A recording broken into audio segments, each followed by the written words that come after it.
मी असं म्हणेन की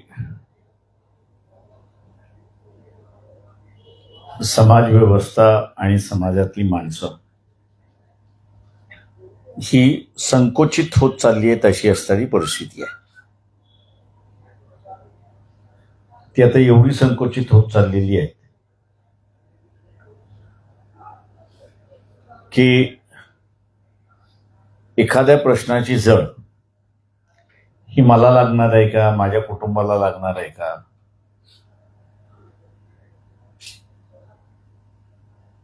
तर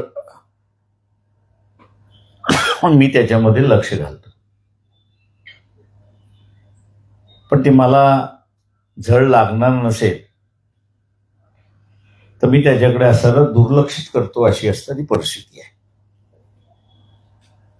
हा माझ्या दृष्टीने असणारा एक फार मोठा गेल्या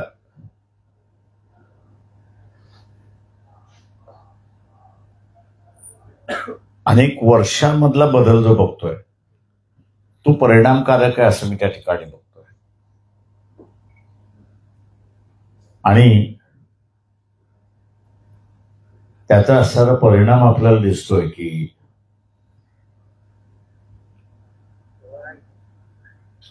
समूहाच्या, माणसाच्या आणि व्यवस्थेच्या विचार करण्यावरती असणारा परिणाम फार मोठ्या प्रमाणात झालेला आहे.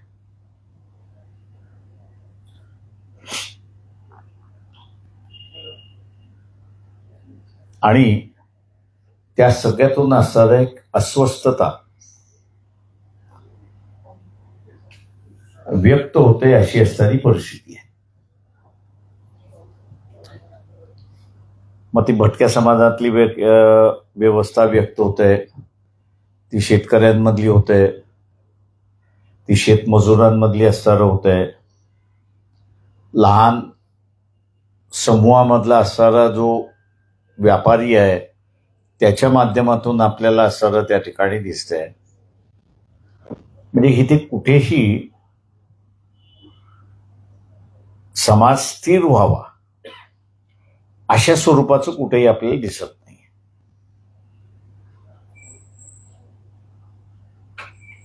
आता दोन गोष्टींची चर्चा फार मोठ्या प्रमाणात आहे असं मी त्या ठिकाणी मानतोय. एक म्हणजे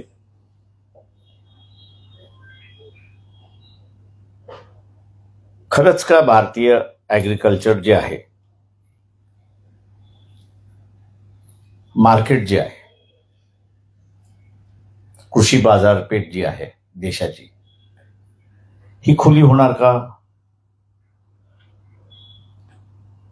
हा सगळ्यात महत्वाचा एक चर्चेचा विषय आहे. त्याला दुजोरा मिळतो याचं कारण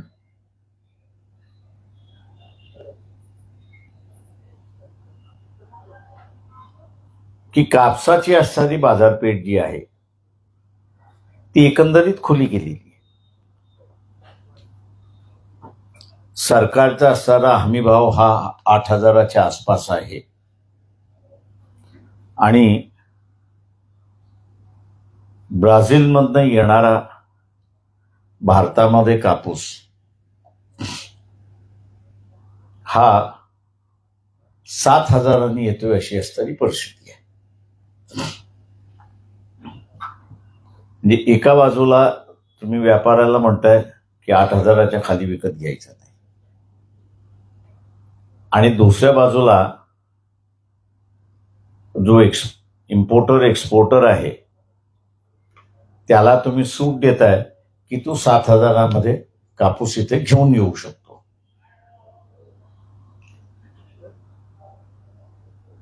ही जी अव्यवहारी व्यवहार जे चाललेले आहेत किंवा ज्याचे सिस्टम्स डेव्हलप केल्या जातात आहेत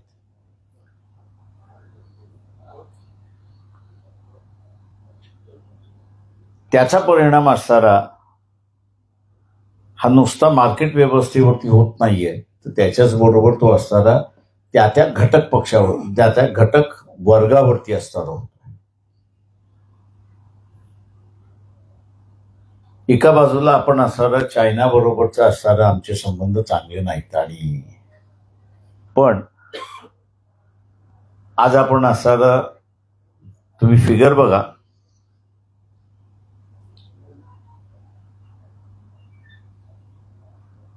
हाय इंटेन्स वेल्डिंग हा जो सेक्टर आहे,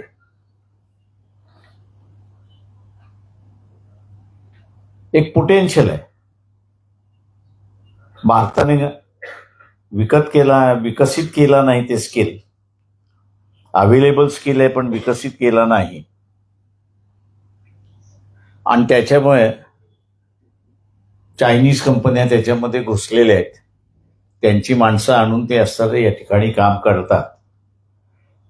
माझ्या माहितीप्रमाणे असणारं एकंदरीत 2.5 लाख व्यक्ती हे या एकाच सेक्टरमध्ये असणारं कामकाज करतात, अशी असणारी परिस्थिती आहे. त्याच्यामुळे नेमकं आपलं धोरण काय याहीबद्दल शंका असणाऱ्या व्यक्त केल्या जातात.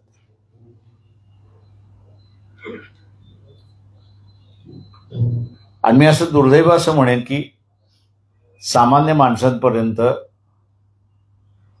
त्याचा जो संकोचितपणा वाढत चाललेला आहे, त्याचं कारण असावं की त्याच्याकडे ज्या माहिती पोचली पाहिजे ती माहिती त्याच्याकडे पोचत असते.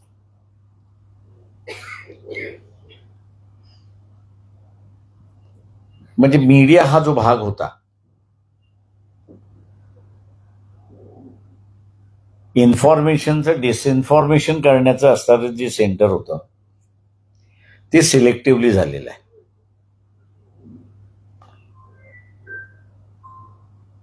इनफॅक्ट मी असं म्हणेन की त्याचा सिस्टमॅटिकली वापर करत तुम्हाला जेवढं ऐकायचं आहे तेवढं ऐका,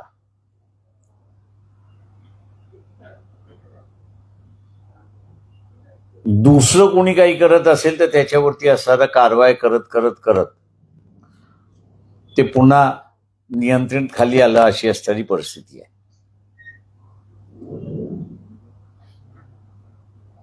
म्हणजे सिंदूर इन्सिडेंट घ्या, ते सिंदूर इन्सिडेंट मध्ये मला देशभरामध्ये मीच पाहिला होतो की त्यांनी क्वेश्चन केलं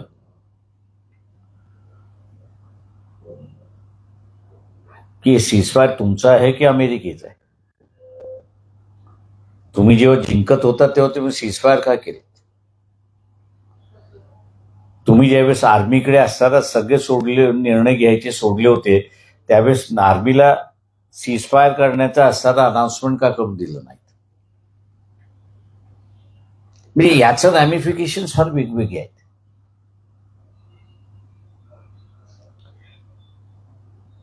पण चर्चा त्याची नाही.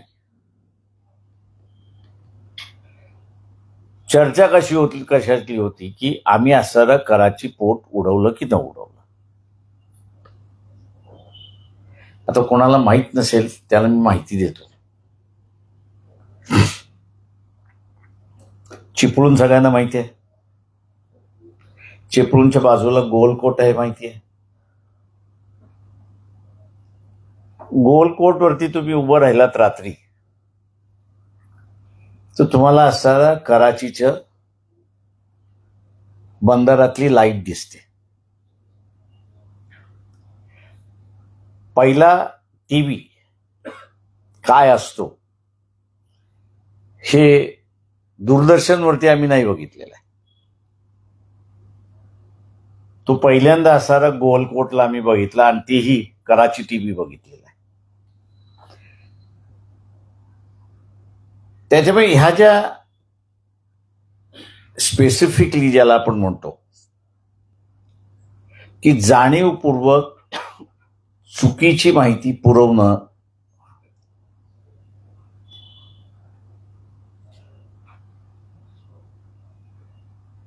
याचा मला वाटतं आता समाजावरती परिणाम व्हायला लागलेला आहे. आणि कुठेतरी एक अस्वस्थता जी आहे नुसती अस्वस्थता असती तर मी समजू शकलो असतो, पण एखादा जॉर्ज फर्नांडिस सरकार जर असता तर त्यांनी असं ह्या असंतोषाचं एक वेपनाइज केलं असतं आणि या सरकारच्या विरोधात सहज त्यांनी वापरलेलं असतं. तर म्हणजे उदाहरण द्यायचं असतं तर त्या काही घडलेल्या घटना आहेत, साक्षीदार आहे, त्याच्यातले सहभागी आहोत म्हणून इलेक्शन कमिशन माहिती देत नाहीस ना, ठीक आहे, नको देऊ, तुला आम्ही घेराव घालूनच बसतो. लाख लोकांचा असणारा घेराव घालून तिथे बसायचं आणि आता बोल.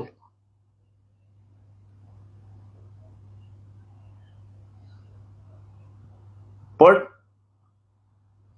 दुसरी बाजू मी ज्यावेळेस बघतो त्यावेळेस ही करण्याची लीडरशिप आणि हिंमत सुद्धा आता असणाऱ्या राजकीय नेत्यांमध्ये राहिलेली नाही, ही वस्तुस्थिती आहे.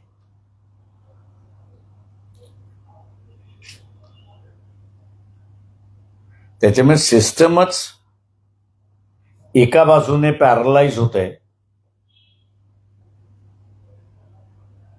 आणि दुसऱ्या बाजूने तिला टेक ओव्हर करण्याची असणारी प्रक्रिया त्या ठिकाणी सुरुवात झाली.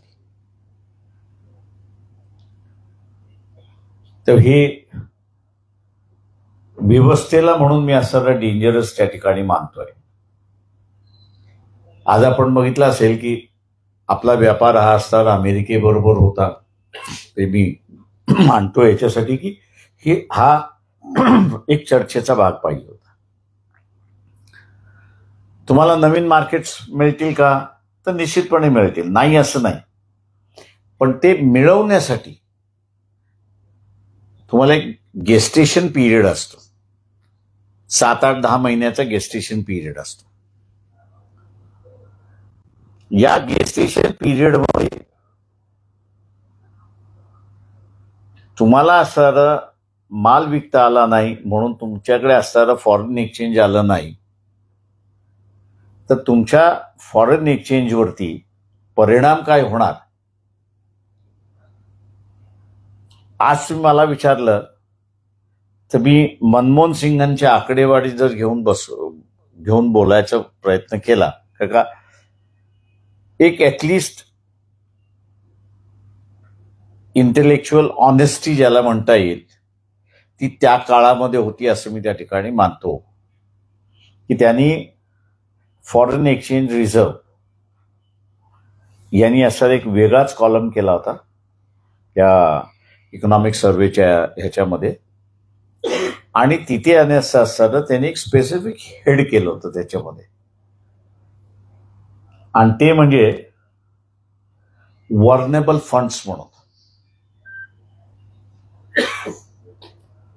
मनमोहन सिंगच्या कालावधीमधला असणारा हा जर आम्ही बघितला तर तो 42% असेल. आता हा वर्नेबल फंड सामान्य भाषेमध्ये म्हणायचं झाला तर उडता पैसा, म्हणजे मी ज्या दिवशी मागितला त्या दिवशी तुम्ही मला दिला पाहिजे.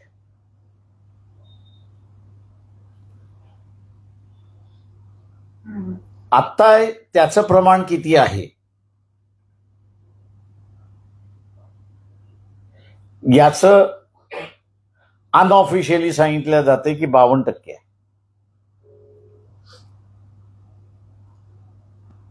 उद्या हे जे ट्रम्पनी 50% टॅरिफ लावलेलं आहे आणि त्यामुळे भारतीय गुड्स बाजारामध्ये विकायला अडचण होत आहे आणि तुमचं असणारं फॉरेन एक्सचेंज कमी झालं, अर्निंग कमी झालं, आणि हा जो काही दिवसाच्या ठेवीवरती आहे त्यांनी म्हटलं मला तुम्हाला पाहिजे, तर पुन्हा डॉलर याची किंमत वाढेल आणि त्याचा परिणाम भारतीय बाजारामध्ये महागाई वाढण्याची असणारी शक्यता मोठ्या प्रमाणात आहे.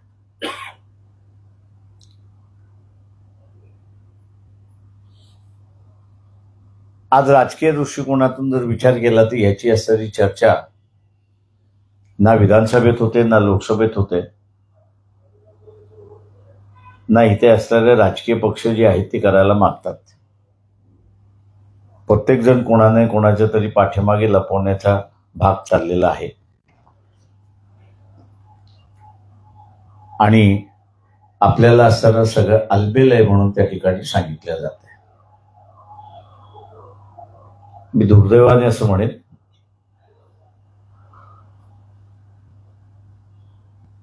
की सिंदूरच्या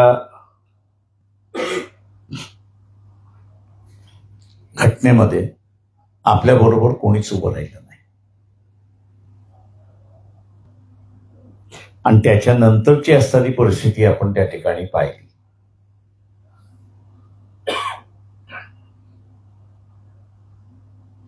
तर इराण सारखं राष्ट्र सुद्धा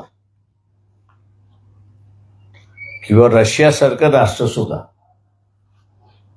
की जे एक्सक्लुझिव्हली भारताबरोबर होतं,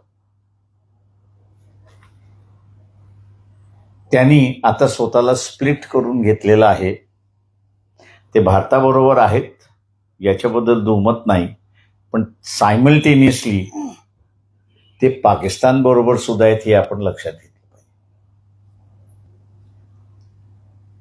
आणि आर्मी चीफ यांचं असं म्हणणं आहे की एक युद्ध होण्याची अधिक शक्यता आहे.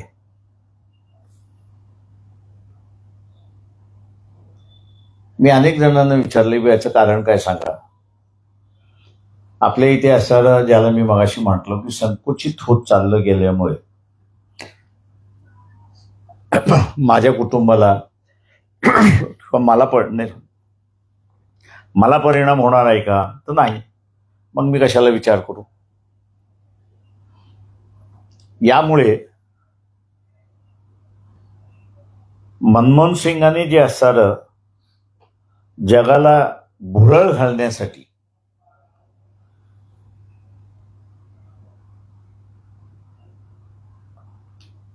जे वक्तव्य केलं होतं की डोंट अंडर एस्टिमेट अस. आम्ही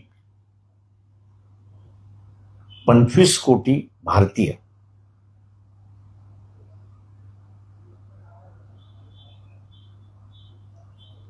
हे प्रत्येक जण 1 कोटीच्या वरती व्यापार करणारे मार्केट आहोत हे विसरू नका. म्हणजे त्यांनी भारतातली पर्चेसिंग पॉवर करणारी माणसं किती आहेत, तर ही 25 कोटी आहेत की जगामध्ये कुठल्याच देशाकडे नाही.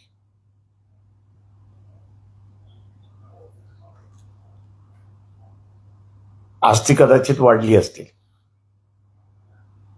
भांडण जे आहे जे भांडण चाललेलं आहे भारताचं, ते खऱ्या अर्थाने मी असं मानतोय की हे जे 25 कोटी पर्चेसिंग क्लास जो आहे, मार्केट आहे 25 कोटीचं, याचं तुम्ही ओपन करणार आहात की नाही हे आम्हाला सांगा. तुम्ही ओपन करणार नसाल तर मग आम्ही तुम्हाला ओपन करायला लावू. आणि तिथे माझ्या अंदाजानं चीफ ऑफ आर्मी स्टाफचं जे स्टेटमेंट आहे हे महत्वाचं आहे असं मी त्या ठिकाणी मानतोय. का चायनाने सांगितलं की आम्ही पाकिस्तानला आर्मामेंट पुरवू. युएसने जे बंद केलं होतं त्यांनी सांगितलं की आम्ही असं आर्मामेंट पुरवू.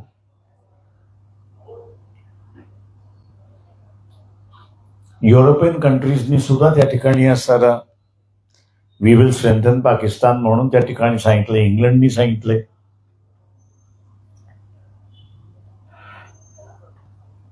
म्हणजे उद्या वापरून प्रत्येक जण हा आपल्याशी प्रॉक्सी वॉर करणार आहे. आणि तो प्रॉक्सी वॉर कशासाठी, तर भारत हा जगाची इकॉनॉमी स्टेबलाइज करू शकतो, पण तो रोल अदा करायला तयार नाही. म्हणून मजबूर करा अशा रीतीची असणारी एक डेव्हलपमेंट आंतरराष्ट्रीय स्तरावरती चाललेली आहे.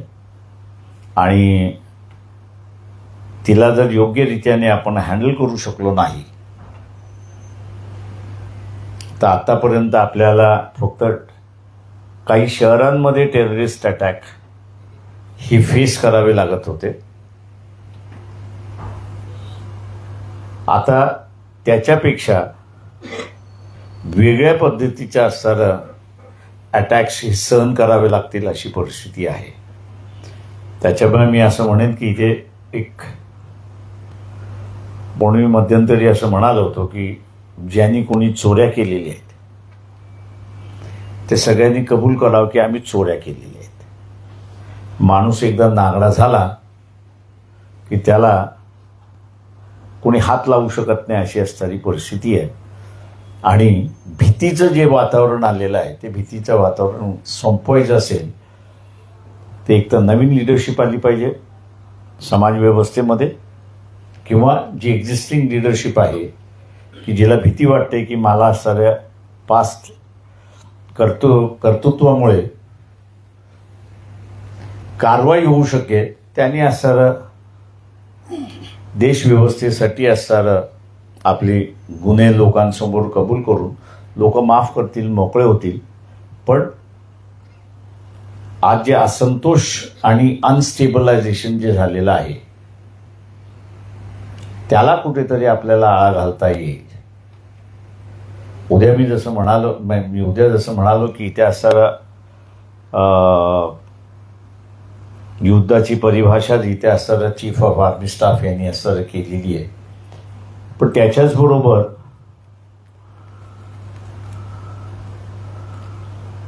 या ठिकाणी राज्य एकमेकांमध्ये ब्रेकरिंग होतात आहेत. राज्यांची असणारी लढाई जी सुरुवात झालेली आहे तिला तुम्ही कसं थांबवणार? तिला थांबवण्यासाठी पॉलिटिकल लिडरशिप लागते. पण मी इथे असणारा आज पाहतोय की पॉलिटिकल लिडरशिपच देशामध्ये शिल्लक नाही आहे. जी काही लिडरशिप आहे ती पार्टी लिडरशिप आहे, ती नॅशनल लिडरशिप आहे असं मी त्याच्यामध्ये मानत नाही. आणि कुठल्याही पार्टीकडे असणारा असं कुठलाही व्यक्ती नाही आहे की तो नॅशनल लिडरशिप होऊ शकतो, तो त्याच्या पार्टीचा नेता होऊ शकतो. त्याच्यामुळे मला वाटतं परिस्थिती गंभीर होत आहे अशी एकंदरीत आहे. मी इथे थांबतो. एकेकाने प्रश्न ज्या पत्रकारांना प्रश्न आहे तर ते उठून आपलं परिचय विचार. आपण आहे येण्यामधून आपण उदाहरण दिलं आता निवडणूक आयोगचं जे काही विरोधक एकत्रित झाले आणि ते करू शकताय तिथे लिडरशिपची कमतरता आहे. सध्या आपण बघत आहोत की इंडिया अलायन्स मध्ये लिडरशिपचा इशारा होता की इंडिया अलायन्स मध्ये लिडरशिप नाहीये. आणि आपण बघतोय की इंडिया अलायन्सला लीड म्हणजे राहुल गांधी करताना दिसत आहेत. तर चुकी राहुल गांधीमध्ये आणि आहे तर का आणि कुठे ते चुकते ते मी बोगस मतदारापेक्षा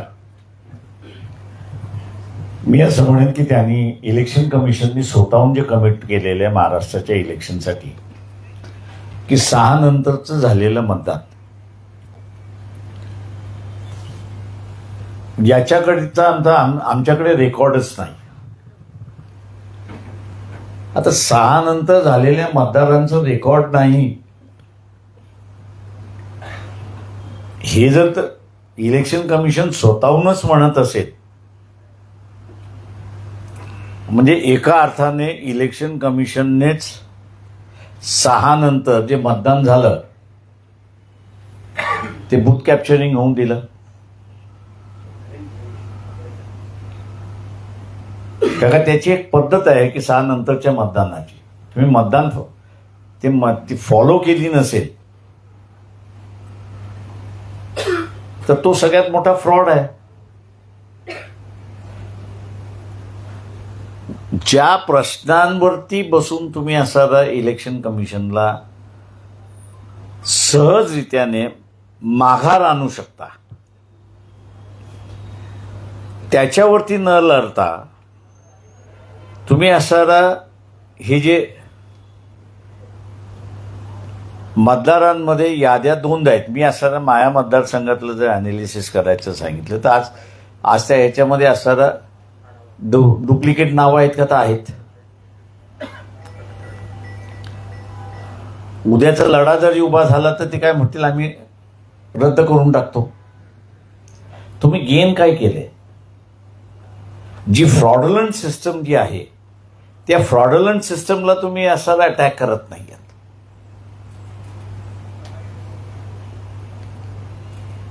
आता तो जो डबल नावं जे आहे ते त्या 6 नंतरच्या मतदानामध्ये त्याचीच मतं पडलेली आहेत. कोणी टाकली तर प्रिसाइडिंग ऑफिसर किंवा त्याच्या स्टाफ याच्याशिवाय दुसरं कोणीच नाही.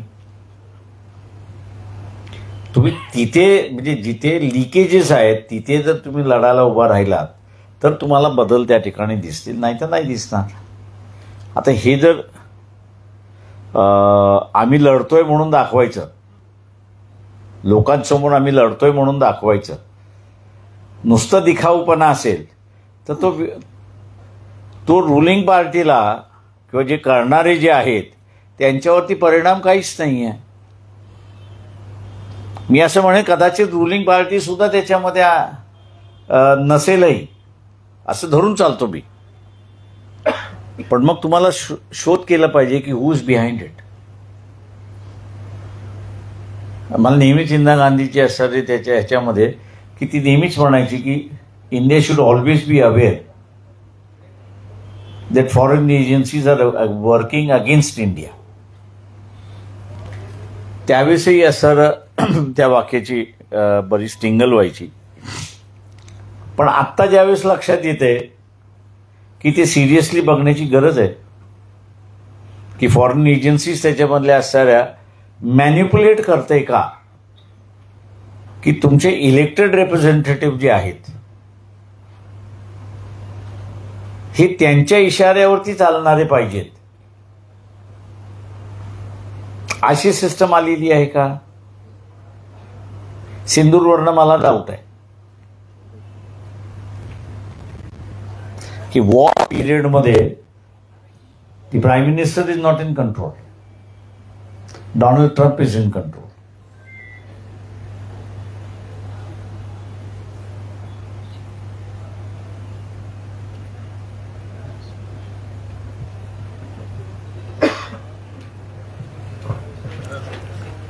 राजू इनामदार, तुम्ही लोकमत कडून बोलतोय. राजू इनामदार, तुम्ही आता राजकीय आर्थिक चांगलं विश्लेषण केलं. सामाजिक विश्लेषण थोडंसं तुमच्याकडनं अपेक्षित आहे.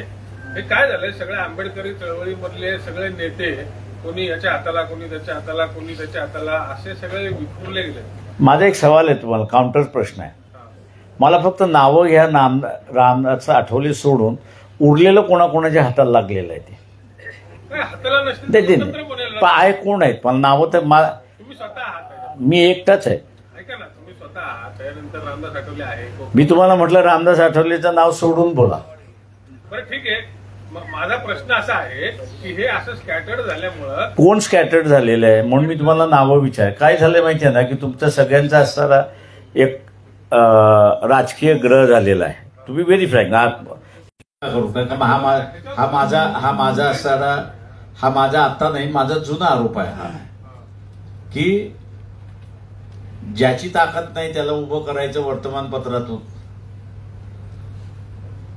मोर्चा काढला, अमुक काढलं, निवेदन दिलं, फोटो काढा, अमुक काढा, तमुक काढा आणि नंतर मग खाली आहे. हे कधीतरी एकत्र येतील का? प्रेसवाल्याने मी नेहमी म्हणत असतो की तुमचे नेते 4 दिवसाचे असतात, वर्तमानपत्रामध्ये आहेत तोपर्यंत. ज्या दिवशी तुमच्या वर्तमानपत्रातून गेले ते 0 झाले.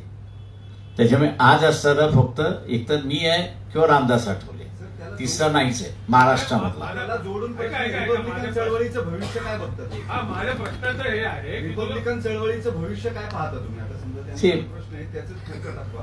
प्रश्न असा आहे की रिपब्लिकन चळवळ ही चालूच राहणार. एक लक्षात घ्या, तुम्ही ती सत्ताधारी होणार का असं जर मला विचारणार असाल तर मी अजून म्हणेन की अजून 20 वर्ष ती सत्ताधारी होणार नाही. का इतिहासाला एक वर्ग असा बसलेला आहे की जो वंचितांना कधीच मतदान करणार नाही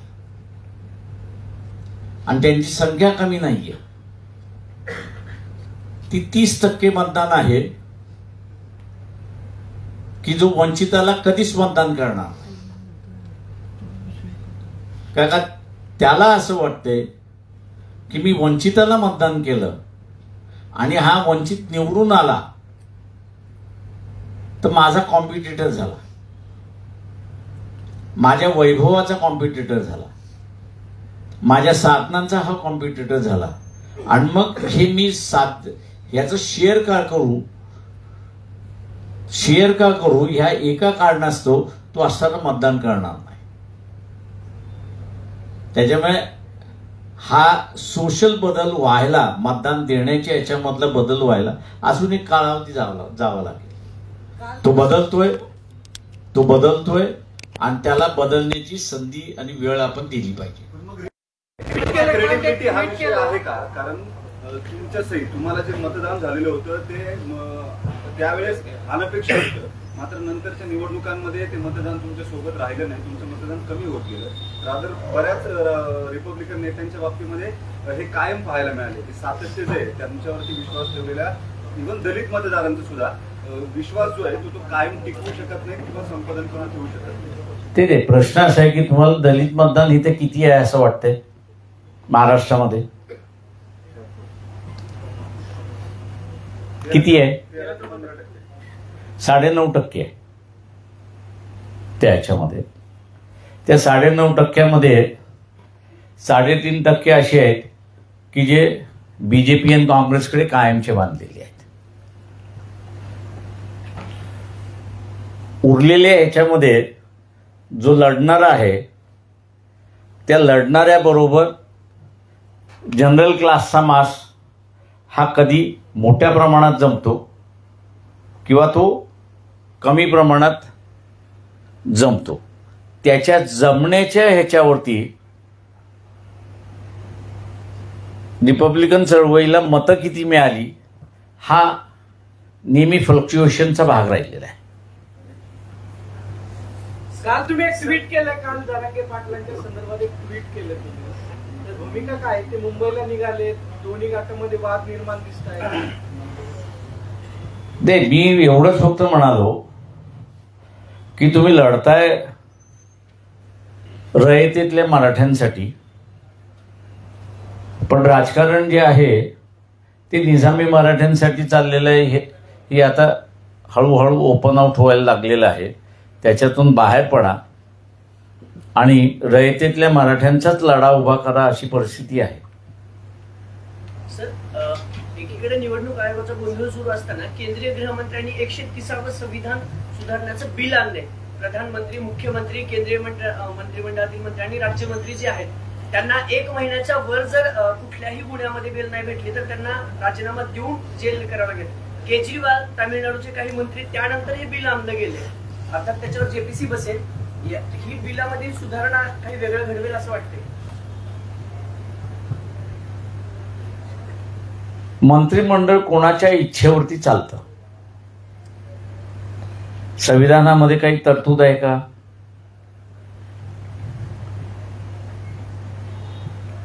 तर संविधानामध्ये असणारं तरतूद आहे, the minister continues as a minister as long as he enjoys the confidence of the Prime Minister. त्याच्यामुळे एखाद्या मंत्र्यांनी जेलमध्ये गेला असेल, तुम्हाला कायद्याची गरज नाही आहे. प्राईम मिनिस्टरकडे हिंमत असली पाहिजे डिसिजन घेण्याची की हा जेलमध्ये गेलेला आहे, त्यांनी फक्त असं त्याचा राजीनामा घेण्याची गरज नाहीये. प्राईम मिनिस्टरनी फक्त असणारा प्रेसिडेंटला किंवा मुख्यमंत्र्यांनी गव्हर्नरला कळवण्याची गरज आहे की याला मंत्रिमंडळातून काढण्यात येते, त्याचा असणारा स्वीकारण्यात यावा. ही तरतूद असताना तुम्हाला नवीन तरतूदची गरज नाही आहे. एकच असं म्हणतोय की मी जे मगाशी म्हणालो की पॉलिटिकल लीडरशिप संपलेली आहे.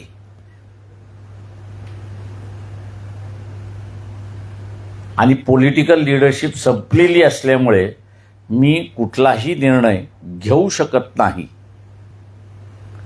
आणि तो घेऊ शकत नसल्यामुळे आता मी कायद्याच्या आधाराद्वारे तो निर्णय घेण्याचा असणारा प्रयत्न करतोय. त्याच्यामुळे इथे साईन ऑफ लीडरशिप नसणं हे मला वाटतं व्यक्त होतं. एवढंच फक्त मी त्याच्यामध्ये पाहतोय. कधी ही पॉलिटिकल लिडरशिप संपली असं तुम्हाला वाटतंय आणि शेवटचा पॉलिटिकल लीडर कोण होता असं तुम्हाला वाटतंय? पक्षाच्या विरोधात किंवा देशाला महत्व देणारा लीडरशिप मी जे लास्ट लीडरशिप असं मी म्हणेन की अटल बिहारी वाजपेयी. त्याच्यानंतर नाही. त्याच्यानंतर मनमोहन सिंग यांनी नॅशनलिस्ट म्हणून उभा राहण्याचा प्रयत्न केला, पण त्याच्यानंतर कोणीच नाहीये. मोदींचं वर्णन काय करणार तुम्ही? ते राष्ट्रपती मोदींचं वर्णन गेली 10-15 वर्ष ते या देशावर राज्य करतायत. त्यांना कुठल्या याच्यातनं बघतो? सनातन हिंदुत्वाचे पंतप्रधान. साहेब, जरांगे पाटील म्हणतात की ओबीसी मधूनच आरक्षण घेणार आणि सरकार उलटवून टाकू, हे शक्य वाटतंय का? जरांगे सरकार उलटवून टाकू शकतात? नाही, माझं म्हणणं असं आहे की त्यांना संधी आली होती मागच्या लोकसभेमध्ये आणि मागच्या झालेल्या विधानसभेमध्ये की स्वतःचं राजकीय अस्तित्व आणि वर्चस्व निर्माण करून निर्णय करून घेण्याची असताना त्यांच्याकडे पूर्ण ताकद आली होती. माणसंही उभं राहिली होती. ती त्यांनी वाया घालवली. लोकांच्या उत्साहाला जोर देण्याच्या ऐवजी त्याच्यावरती पाणी फिरवलं आणि आता पुन्हा लढ्याची भाषा त्या ठिकाणी बोलतात. त्यांच्या आंदोलनाला पुढे काय होईल? काय एकच मिनिट, यालाच दोन प्रश्न. तुम्ही म्हणता की रयतेच्या मराठ्यांसाठी लढा उभारला पाहिजे. तुम्ही गरजवंत मराठा नावाची टर्मिनॉलॉजी वापरली होती. नाही, रयतेतला मराठा ही माझी टर्मिनॉलॉजी आहे. तेवढंच. गरजवंत मराठा असं पण तुम्ही नाही, गरजवंत मराठा माझा शब्द नाही आहे. या स्ट्रॅटेजिकली जरांगेंच्या आंदोलनावरती टीका होते किंवा मुख्यमंत्र्यांची हा धागा पकडून भाजप प्रचंड आक्रमक झालंय जरांगेंवर टीका करताना. आणि ही टीका टोकाची आहे. आम्ही अंगावरती येऊ किंवा सोडणार नाही किंवा फार आक्रमक झालेलं दिसतंय. जी भाषणापर्यंत सगळं गेले. आतापर्यंत जरांगेंच्या बाबतीमध्ये भाजपचे नेते जे आहेत ते फार स्पेसिफिक तोडून मापून बोलत होते. आता मात्र या आंदोलनाच्या दरम्यान भाजपने त्यांची स्ट्रॅटेजी बदललेली दिसते. फार आक्रमक झाली. म्हणजे अगदी लॉ अँड ऑर्डर व्हायची परिस्थिती जरी आली तरी तिथपर्यंत जायची तयारी भाजपच्या नेत्यांची दिसते. जीप नको वगैरे थोडक्यात इतके दिवस बॅक फुटले होते, आता ते एकदम फ्रंटला येऊन. माझं एवढंच फक्त त्याच्या ओबीसीना म्हणणं आहे की या ट्रॅपमध्ये अडकू नका. मागच्या वेळेस सुद्धा हाच ट्रॅप त्या ठिकाणी टाकण्यात आला आणि ओबीसीने स्वतःचं असणारं प्रतिनिधित्व विधानसभेतलं जे आहे ते कमी करून घेतलं अशी असणारी परिस्थिती आहे. आत्ता सुद्धा जिल्हा परिषद पंचायत समितीच्या असणाऱ्या खेळामध्ये एका बाजूला जरांगे पाटील आरक्षणाचा लढा उभा करतात आहेत आणि दुसऱ्या बाजूला शरद पवार यांनी असणारं ओबीसींचा असणारा इश्यू घेऊन मैदानात उतरलेले. मंडल यात्रा काढली. मंडल यात्रा म्हणजे म्हटलं मंडल यात्रा काढलेली आहे. तेव्हा माझं ओबीसीनं असं म्हणणं आहे की तुम्ही स्वतःहून स्वतःचं असणारं राजकारण करायला असणारं सुरुवात करा. हे दोन्ही बाजूने तबला वाजवण्याचं जे चाललेलं आहे ओबीसीचं ते त्यांनी थांबवावं. म्हणजे त्यांनी आपलं थांबवावं अशी फक्त विनंती आहे. बीडमध्ये जे काही झालं, म्हणजे हाकेंवर हल्ला झाला, नंतर दोन्ही गट आक्रमक झाले, म्हणजे एका अर्थाने पुन्हा मराठा विरुद्ध ओबीसी करण्याचा हा प्रकार दिसतोय. बीड ही प्रयोगशाळा आहे त्या अर्थाने. हाकेंना पण ड्राईव्ह केलं जातंय का जाणीवपूर्वक? त्यांनी पण गेवराईला जाणं, तिथंच लॉ अँड ऑर्डरची सिच्युएशन तयार होईल असं हे सगळं तुम्हाला म्हणजे डिझाईन वाटतंय का? ते शेवटी असं आहे की तुम्हाला शांतता पाहिजे की अशांतता पाहिजे. आता अशांततेतून अशांतता करणार असाल आणि तुम्हाला काही मिळणार असेल तर मग ती अशांतता पसरवण्यासाठी माणसं काही करायला तयार होतील.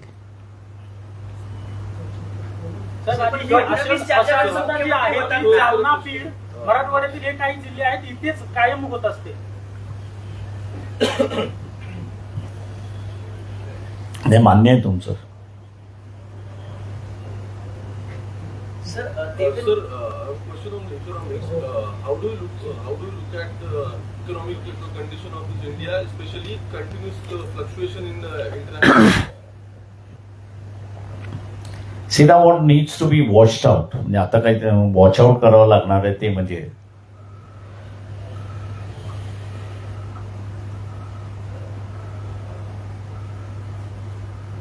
आत्तापर्यंत रशियन वॉर जो आहे तो क्रूड ऑइलवरती असताना पोचल्या गेलाय अशी असणारी परिस्थिती आहे.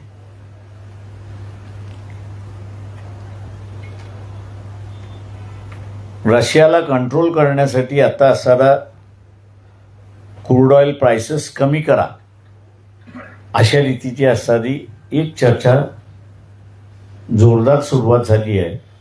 आणि हे जे ऑइल प्रोड्युसिंग कंट्रीज जे आहेत त्याला या अमेरिकेच्या असणाऱ्या धोरणाला कसं रिॲक्ट करतात हा त्याच्यामध्ये मी पाहतोय. अजून एक मिनिट अजून एक त्याच्यामध्ये आहे की आपण रशियाचं ऑइल विकत होतो, घेत होतो 10 पैशात, विकत होतो 13 पैशात. आपला हा जो नफा आहे या नफ्यामुळे असणारा भारतीय अर्थव्यवस्थेला एक स्टेबिलिटी आली नाही असं नाही.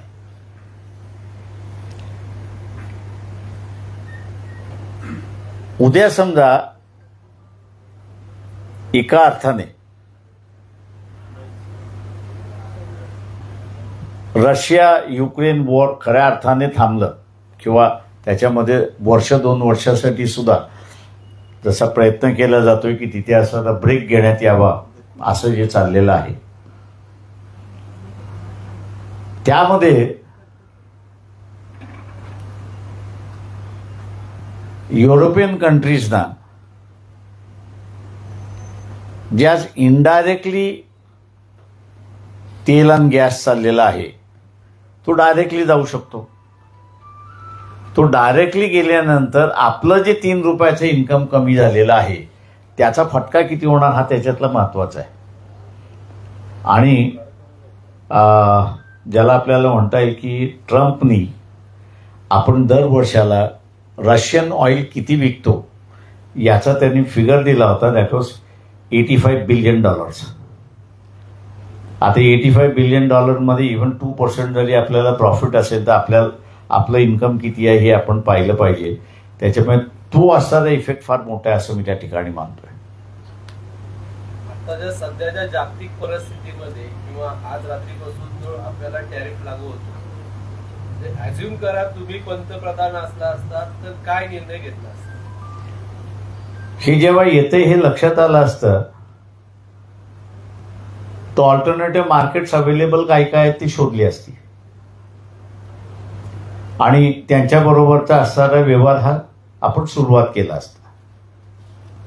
परिणाम आपल्याकडे काय होणार आहे की प्रोडक्शन थांबेल काही दिवसासाठी, पण जे काही आपण असणारा सेल करतोय ते डेली यूज मधलं आहे.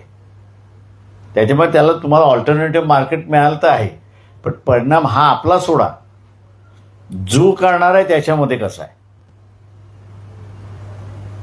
मी मध्यंतरी मी असं म्हणालो त्यांचं 50% टॅरिफ लावतात, त्यांना म्हणा तुम्ही लावा, आम्हाला काहीच घेणं देणं नाही आहे. तेवढा व्यवहार आम्ही तुमच्याशी असता तर कमी करू.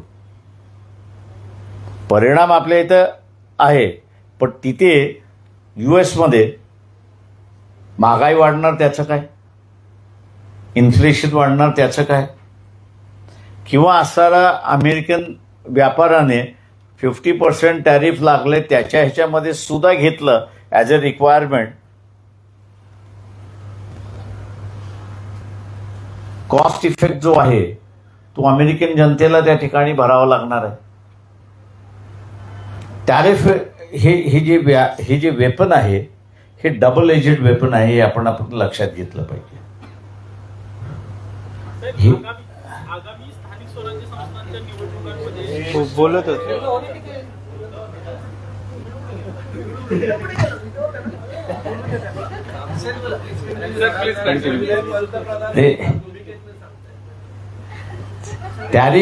टॅरिफ हा जो इश्यू आहे हा डबल एजेड आहे. तुम्ही त्याला व्यवस्थित वापर केला तर त्याचा बेनिफिट हा देशाला होऊ शकतो, अशी असणारी परिस्थिती आहे. काल अहमदाबादमध्ये सरकार जे रेमेडीज घेतंय, काल GST कमी करण्यासंदर्भातलं काउन्सिलचा निर्णय अपेक्षित आहे. काल मोदी अहमदाबादमध्ये रॅलीत असं म्हटले की त्यांनी पुन्हा एकदा स्वदेशीचा नारा दिला, मेक इन इंडिया म्हणत स्वदेशीचा नारा देऊन या रेमेडीजने तुम्हाला वाटतं का या टेरिफने जे इकॉनॉमिकल इश्यूज तयार होतील तर त्याला खरंच काही काउंटर आपण करू शकू? आपण असं मोठं काय अमेरिकेकडून घेतो की ज्याच्यावरती तुमचं आयुष्य डिपेंडेड आहे?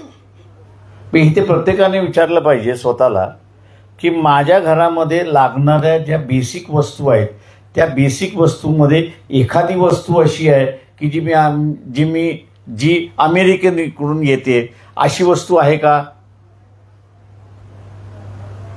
तर नाही. तर I am not an American goods buyer.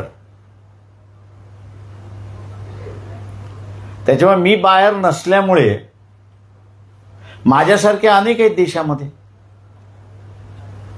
पण इकॉनॉमिकचा सायझेबल पार्ट जो आहे तो IT इंडस्ट्रीतनं येतो. आपली बरीचशी प्रोडक्ट्स जी आहेत ती अमेरिकेला विकली जातात, जो सगळ्यात जास्त हॅम्पर होईल असं म्हटलं जातंय आताच्या घडीला. IT इंडस्ट्री इमिजिएटली हॅम्पर होईल हे तुमचं म्हणणं बरोबर आहे, पण लॉंग टर्म मध्ये नाही. सागर एक मिनिट. सागर डोनाल्ड ट्रम्प म्हणले की डेड इकॉनॉमी आहे, इंडियन इकॉनॉमी ही डेड इकॉनॉमी आहे, आणि राहुल गांधी त्याला म्हणले होते की बेसिकली त्याला फॉर म्हणले होते की डेड इकॉनॉमी आहे. तर काय वाटतं? इकॉनॉमी ही कधी डेड नसते. There is no term is dead economy. Dead economy म्हणजे it's a dead nation. Nation dead झालं की त्या नेशनची इकॉनॉमी डेड असते, अशी परिस्थिती आहे. इकॉनॉमी ही नेहमी लाईव्ह असते. फक्त ह्या लाईव्ह इकॉनॉमीमध्ये तुमचे अपॉर्च्युनिटीज काय काय आहेत. आता मी जसं म्हणालो की त्यांनी म्हटलं की if I was a prime minister what I would do. African market माझ्यासाठी आज ओपन आहे. टोटल आफ्रिकन मार्केट ओपन आहे. त्याच्याच बरोबर असणारा हे जे एशियन कंट्रीज आहेत जे अनएक्सप्लोर्ड आहेत ते सगळ्यात मोठं असणार आहे. आणि आज गव्हर्नमेंट तेच करते. They are looking east and they are looking south. Sir, संविधानावर चालणारा देश आहे. आपण गेली अनेक वर्ष या सगळ्या भूमिकातून वेगवेगळ्या ठिकाणी मांडले. पण पुण्यासारख्या ठिकाणी ना काल एक रील स्टार आहे अथर्व सुदामे म्हणून, त्याने एक गणपतीचा व्हिडिओ टाकला होता ज्यामध्ये मुस्लिम बांधवांकडून मूर्ती घेण्याचं अयोग्य की योग्य असा एक संदेश देण्याचा प्रयत्न केला. पण त्याच्यावरती टीका झाली. त्या रील स्टारनं तो व्हिडिओ डिलीट केलाय, माफीनामा द्यावा लागलाय त्याला. अनेक संघटनांनी त्याला विरोध केलाय. अगदी ब्राह्मण महासंघापासून त्याची लायकी काढण्यात आली आहे. एखाद्या रील स्टार कलाकाराला जो इन्फ्लुएन्स आहे त्याला अशी धमकी देणं किंवा माफी मागायला लावणं कितपत योग्य आहे आणि असंच देश पुढे जाणार आहे? आणि जो सर्व धर्म समभावासाठी प्रयत्न करत होता मेसेज देण्याचा त्या रील ते पण त्याचा एक मेसेज की सर्व धर्म समभाव होता आणि दुसऱ्या बाजूला त्याचं तेच रील यांच्या सांगण्यावरनं की कोणाकडून गणपती घ्यावा आणि कोणाकडून गणपती घेऊ नये या रील होता. त्यातून कॉन्ट्रडिक्शन्स आहेत.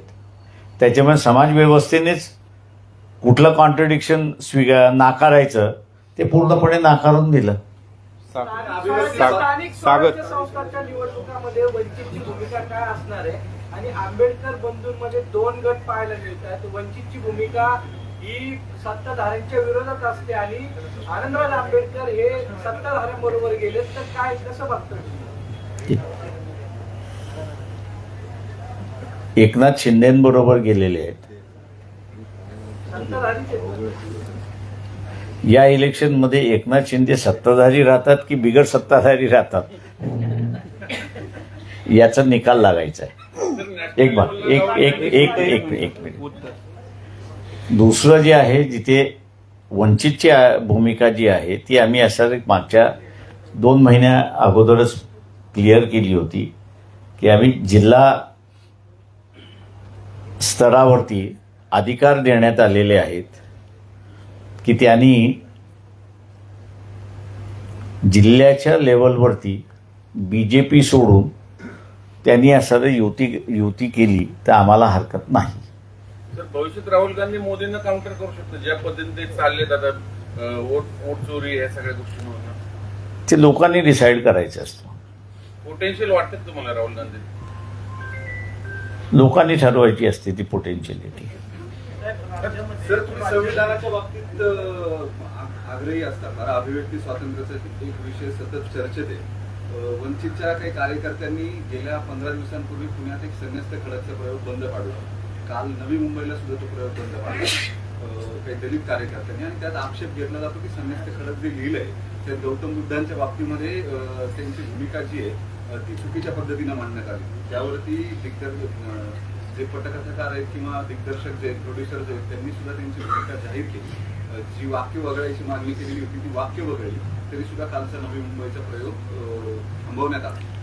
तुम्हाला असं वाटतं का की या अशा पद्धतीनं अभिव्यक्ती स्वातंत्र्यावरती हल्ले करणं? ते माझं म्हणणं असं आहे की तुम्ही एक लक्षात घ्या की अभिव्यक्ती जी आहे ही कोणावरती टीका करण्यासाठी नाही आहे, तर स्वतःची अभिव्यक्ती व्यक्त करण्यासाठी आहे. तुम्ही स्वतःची अभिव्यक्ती ही दुसऱ्यावरती टीका करण्यासाठी आहे असं जर तुम्ही म्हणत असाल तर त्याला जो मानणारा जो आहे तो तुमच्या अंगावरती येणारच आहे. त्याच्यामुळे मी नेहमी म्हणत असतो की मर्यादेच्या बाहेर अनेक गोष्टी गेल्या तर त्या लोकांना सहन होत नाहीत. त्याच्यामुळे उद्या तुम्ही असं म्हणाल जिथे की भारतामध्ये हिंदू महासभा गिरिराज किशोर होते, यांचं बाहेर जाणं आणि तिथे असं म्हणणं की बुद्ध हा विष्णूचा अवतार आहे, त्यांना अनेक देशांनी बॅन केलं. प्रश्न असा आहे की तुमचे विचार हे तुम्ही तुमच्या पुरते ठेवले पाहिजे. तुम्ही दुसऱ्यांवरती लादायला सुरुवात केली की त्याचे रिबाउंड सुरुवात होतो. त्याच्यामुळे कुठल्या गोष्टी किती खेचायचा यालाही लिमिट आणि मर्यादा आहेत. राज्यातील जाती आणि नवबुद्ध समाज आहे त्या समाजासाठी व्यावसायिक करण्यासाठी जे कर्ज दिलं जातं जे महामंडळ आहे ते आर्थिक खोड्याच्या उंबरठ्यावर आहे. ते कुठेतरी महामंडळ बंद करण्याचा घाट घातला जातो. ते मला ते तुम्ही महात्मा फुले विकास महामंडळ म्हणत असाल ते बंद केलं पाहिजे. याचं कारण की त्याच्या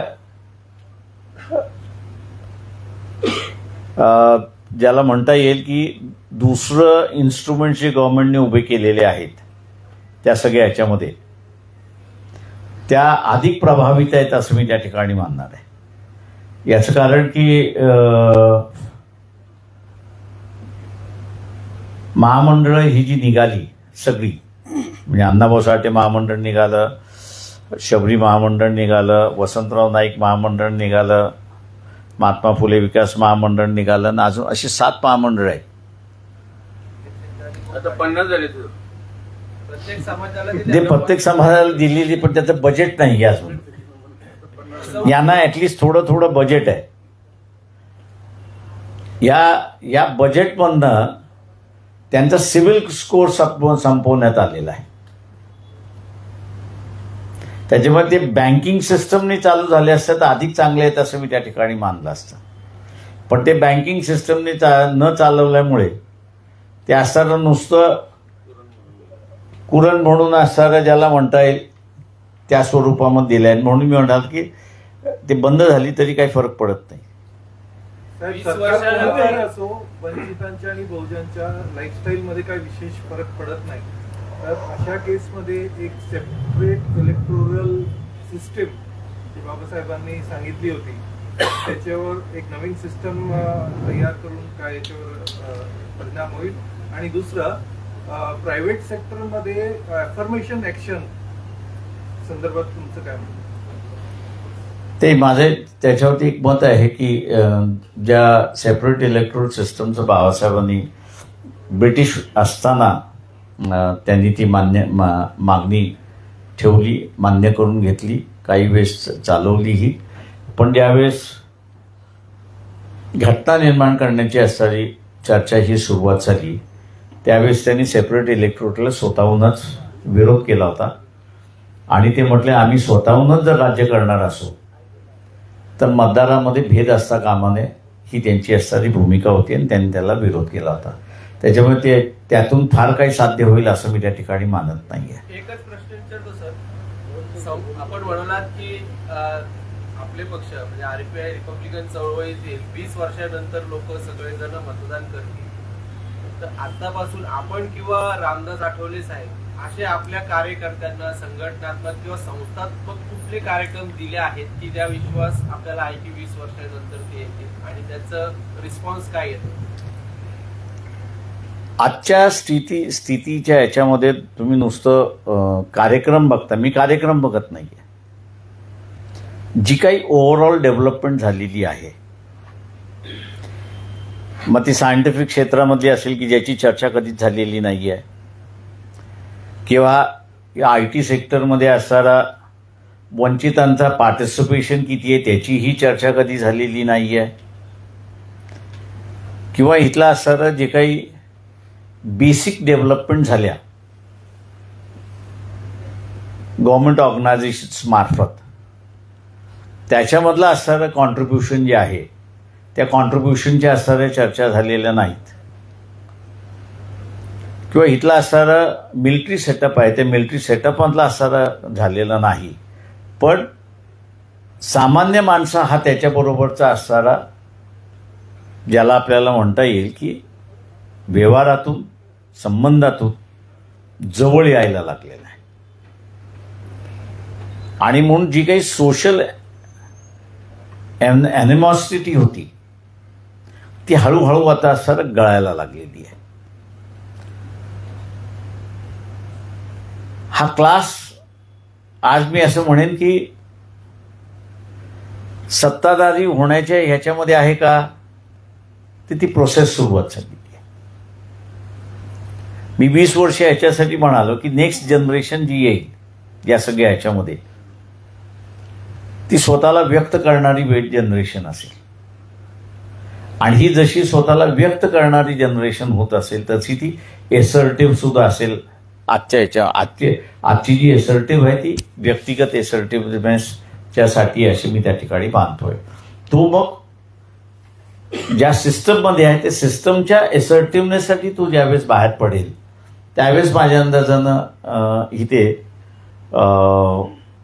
बदललेली परिस्थिती असेल आणि त्या बदललेल्या परिस्थितीमध्ये मी जसं म्हणालो की माणसं बदलतात आहेत. म्हणजे मी त्या ह्याच्यामध्ये नाही की माणसं स्टॅग्नंट आहेत असं नाही, माणसं बदलतात आहेत. माझी अपेक्षा असेल की यांनी 10 पावलांनी बदलावं पण त्या माणसाची 10 पावलं चालण्याची कॅपॅसिटी असेल. आज 3च पावलं चालण्याची असेल तो 3 पावलं चालला तरी त्याच्यातला असणारा एक सोशल बदल झाला आहे असं मी त्या ठिकाणी मानतोय. त्याच्यामुळे हा बदल तिथला असणारा जो आहे का तो एक महत्वाचा आहे आणि तोच बदल त्याला असणारा सत्ताधारी घेऊन जाईल अशी परिस्थिती आहे. सोमनाथ सूर्यवंशी संदर्भात काय स्थिती आहे आता? कारण त्याच्यावर SIT नेमलेली आहे, ते पुढे काय होईल कसं होईल? कोणाचं? सोमनाथ सूर्यवंशी. सोमनाथ सूर्यवंशीच्या ह्याच्यामध्ये एक हर्डल आलंय असं मला सकाळीच औरंगाबादचे वकील जे आहेत त्यांनी असं निदर्शनास आलेलं आहे. पण मी त्यांना चेक करायला सांगितलेलं आहे ते खरं आहे की खोटं आहे. कारण का कोर्टाने असं सांगितलं औरंगाबाद हायकोर्टाच्या बेंचने असं कळवलं होतं की ऑर्डरमध्ये की ज्यांचा कोणाचा परभणी आणि ह्या सगळ्या इलाक्याशी संबंधित असेल त्यांना असणारं SITमध्ये घेता कामा नये असं असणारं बंधन गेलं होतं. पण तिथल्या काही वकिलांचं म्हणणं असं आहे की तिथल्या 2 जणांचा संबंध आहे. तेव्हा पब्लिक प्रॉसिक्युटर जे आहे ते पब्लिक प्रॉसिक्युटर मार्फत आम्ही असणारं ते कन्फर्म करून घेतोय की त्यांचा संबंध आहे की नाही. गोरेगाव भीमाचा जो आयोग आहे, गोरेगाव भीमाचा आयोग, त्याला आतापर्यंत 14 वेळा मुदतवाढ देण्यात आली. सरकारची मानसिकता आहे की नाही की हा आयोगाचं कामकाज पूर्ण होऊन एकदाचा रिपोर्ट घ्यावा? आपणही बऱ्याचदा तिथे साक्षीला आलेला. हा, मी कालच होतो कमिशन पुढे. कमिशनचं मला वाटतं अंतिम टप्प्यातलं काम आलेलं आहे. एक बातमी होती शरद पवारांच्या नावाची की उद्धव ठाकरे मुख्यमंत्री असताना त्यांनी एक पत्र उद्धव ठाकरेंना लिहिलेलं आहे भीमा कोरेगावच्या संदर्भातला. आणि त्या पत्राच्या संदर्भातलं असणारं शरद पवार यांना असणारं कमिशनने एक पत्र लिहिलं होतं की तुमच्याकडे जे पत्र असेल तर ते कळवावं. काल माझ्या कालच त्यांच्या वकिलांनी असं कळवलेलं आहे की आमच्याकडे असं असताना काही पत्र नाही आहे त्या याच्यामध्ये. त्याच्यामुळे कोर्टाने त्यांना असं सांगितलं की बातमीमध्ये मला नोटीस असल्यामुळे तुम्ही त्याचं असं उत्तर दाखल करा. तर त्यांचं उत्तर दाखल झालं की माझ्या त्यांना लास्ट स्टेप आहे असं मी त्या ठिकाणी मानतोय त्या कमिशनची. इतकी उठाठेव करून काही हाती लागेल असं तुम्हाला वाटतं का? आता 7 वर्ष झाली ज्यांना ते एक कमिशन हा जो भाग आहे, कमिशन हा जो भाग आहे तो एकाच गोष्टीवरती संशोधन करणं. कमिशनमध्ये आपण जे म्हणतो की बा याच्यावरती दोष येईल, त्याच्यावरती दोष येईल, त्याच्यावरती दोष येईल, ते अजिबात नाही आहे. तिथे फक्त या दंगलीचं कॉज काय तेवढंच फक्त येईल, त्याच्या पलीकडे काहीच येणार नाही आहे. पण दुसरं जे आहे त्याच्यामध्ये की ज्याची इन्क्वायरी झाली पाहिजे होती की SP हक जे होते त्यावेळेस त्यांना ही इन्फॉर्मेशन मिळाली की नाही, आणि त्यांना इन्फॉर्मेशन मिळाल्यानंतर त्यांनी असणारं ती इन्फॉर्मेशन असणारं DIG नांगरे पाटील होते, ती नांगरे पाटील ह्यांना दिली की नाही. त्यांनी दिली असेल तर नांगरे पाटील ह्यांनी असणारं इन्स्ट्रक्शन्स काय दिले हा त्याच्यातला महत्वाचा भाग आहे. त्याच्यानंतर इनॅक्शन जे आहे ती जी इन्क्वायरीचा भाग जो पोलिसांचा आहे ती तर सुरुवातच झालेली नाहीये. आपण आता जे म्हणाला की जे कमिशन नेमले कमिशन ऑफ इन्क्वायरी ऍक्ट याच्या खाली, त्याच्यामुळे याचा जो काही रिपोर्ट आहे तो तर एकतर विधिमंडळात सादर करणं बाइंडिंग असेल आणि त्याच्यावर ATR देणं गव्हर्नमेंटला बाइंडिंग असेल. त्यामुळे आपल्याला नेमकी अपेक्षा काय? फक्त रिपोर्ट येईल आणि तो माझं त्या ह्याच्यामध्ये म्हणणं असं आहे की जे सुप्रीम कोर्टामध्ये ॲफिडेव्हिट दाखल करण्यात आलं होतं, दंगलीचे असणारे सूत्रधार कोण यांची नावं देण्यात आली होती. सुप्रीम कोर्टाला असणारं आश्वासन देण्यात आलं होतं की आम्ही ह्याची असणारे इन्क्वायरी करतो आणि पूर्णपणे चौकशी करून योग्य ती कारवाई करतो. ती कारवाई पूर्णपणे थांबवलेली आहे. ती काय पुढे सरकत नाही अशी असणारी परिस्थिती आहे. कबूतर आणि कुत्र्यांवरून सध्या जे निर्णय येतात थांबवले ते आता दोन्ही निर्णय कोर्टानेच. थँक्यू. चला, कशासाठी होते? ज्यांनी दिले त्यांनाच विचारा तुम्ही.